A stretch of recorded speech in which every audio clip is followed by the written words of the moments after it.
Go to Norway, go to Japan. With a 400-foot bar. Now, 500 foot across performance. They have inside performance club, outside performance club. I'd like to talk about a couple of things. Number one is the annex. Been seeing 17 million, and he wants to make another harbor place, and he wants that different. But that's like 88. Next to the pier, there's the property Pier there. A. If you're facing the water when you're on the pier, to the left of the pier is a whole Navy property that's been bought by this developer from Boston. He's going to come down and make it commercial, have a nice new waterfront area, and he wants it just performance area. So our situation in a couple of years could be drastically improved.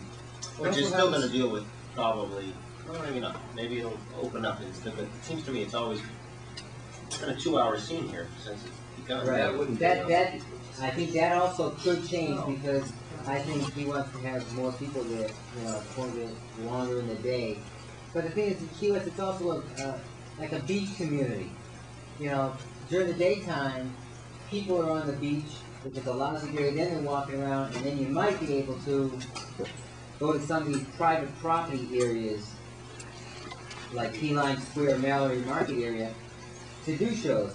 If it's not cloudy and cool, you cannot do it during the daytime. There's no place, unless maybe there's some outdoor cafe that someone wants to do a little bit of mime stuff or balloon stuff, magic. Everybody tried the beaches? Tried working the beaches? Yeah. We can work the beaches. If you want to the juggling accident and the stuff that have to deal with wind, you can't. And unicycle, you can't. Well, there's not much wind. Beaches is one that's been gathering place for the juggers To work out during the very day. well. And it's a fun thing to do. You always try to crowd the homes out there doing stuff. People don't take that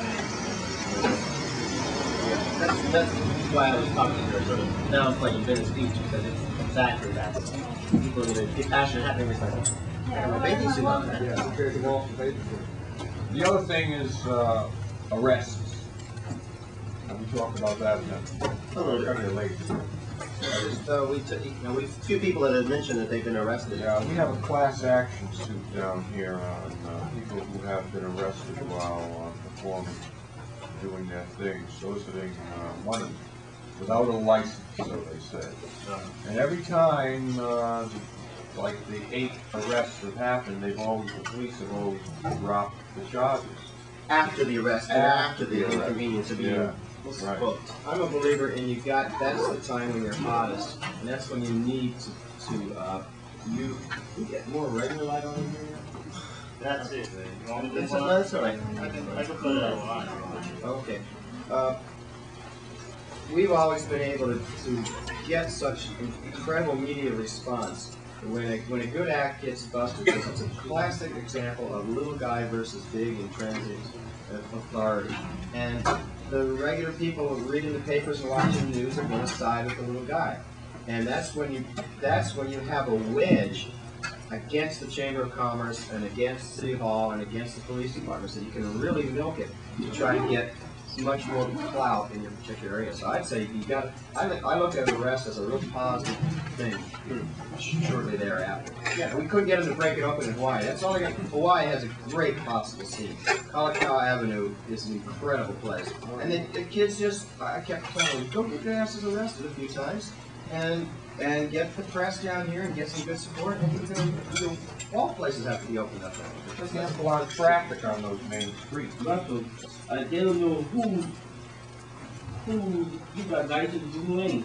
So, was a lot of times a farmer come here, he'll shut with another one of his buddies who over here. And farmers, they want to be licensed. They said that the other day, I don't know the good do. They're close to passing. All food vendors have to be licensed to pass the Board of Health inspection. Gotcha.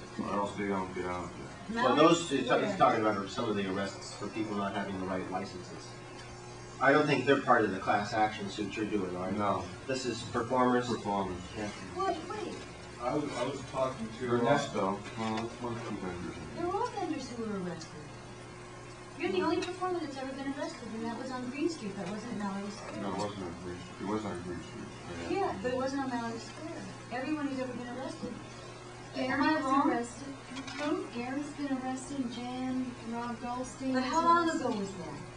Well, it's been a few I mean, that was well before, I mean, that must be 8, 9, 10 years ago, right, that they were arrested? But it's just part of the years case. before I was in. Yeah, so, but see, performers aren't the ones that have been harassed on the pier. It was, yeah, it was the vendors that, I mean, it was Richard who got arrested, who started CPS because of that.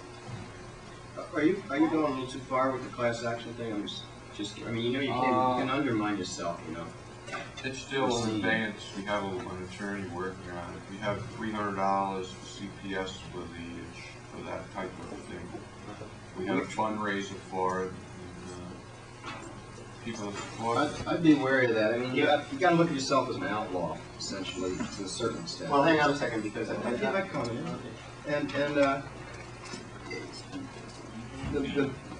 the general population, in my belief, will really support a street performer until you try to get too big for your britches, and until you start claiming that, hey, I've got the right to be here. I mean, you know, the Roush Corporation owns the damn place. You don't have the right to be there. You're there according to their good graces. And in a real way, we don't have the right to be on the sidewalks. The sidewalks are for pedestrian traffic, and no court in the land will say that you have a right to go and sell things, or you have a right to go and perform there. It's the reality of our existence. I'm just saying, I don't know, maybe you know what your scene is, but I'd be real wary of a class action suit that's going to antagonize the population. And you know, it sounds like you're trying to make a lot of bucks. Well, we don't know. I don't know what you're seeing. I'm just saying, What is the point of law that's being attempted here? It's called vending on private property. Well, Without a license. vending on private property without a license. Mallory Square, many, many years ago by the mayor, was declared a cultural free zone. In essence, it was made a public gathering space where legally anyone could gather to do anything, but it wasn't illegal anymore. And Cultural Preservation Society founders discovered that had been written in a law somewhere, and that was their #1 statement for why Mallory Square should be open to the Fine. Which is not a big volume, show. But things like that, a little bit of juggling, and the reception by the people are very well. And I've not been ever harassed at all. I mean, I go there every day, 7 days a week, and perform there, or in the DuPont Circle, where there are other people that do, like, they have open concerts, free concerts where there's no charge, and they go on. If they do get tips, they do get tips. If they don't, they don't. They're not paid to be there. There's a lot of things going on there now, and I think that's a good area to maybe be scoped out. Vendors can sell as well in the streets. You have to ask for license. I don't know that. Vendors in the I streets. don't know vendors. I'm not a vendor. Vendors have to have a license, that they do. DC.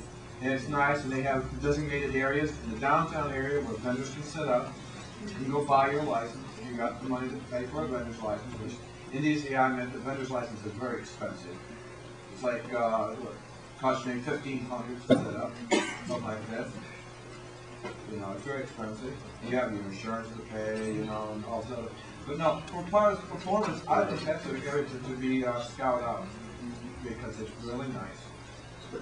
What's your name and where you from? I'm Carl. I just came down here from Connecticut. I left here in late October, and in Hartford right now, there's a group gathering to try to legalize street performing. It would be very beneficial to New England in general if we could get something shaken in Hartford. Good act. Anybody who wants to try Hartford, I have a phone number where I left the scene in October. I don't know how much it's progressed, but any kind of support is going to help that scene and give it more numbers. So Hartford is opening slowly. It's probably a little dormant right now, given the weather. Yeah, well, they asked for in the spring. But I mean, to loosen the pressure on Faneuil Hall is what you're talking about, essentially. Yeah, well, it's a nice stop off right between New York and Boston.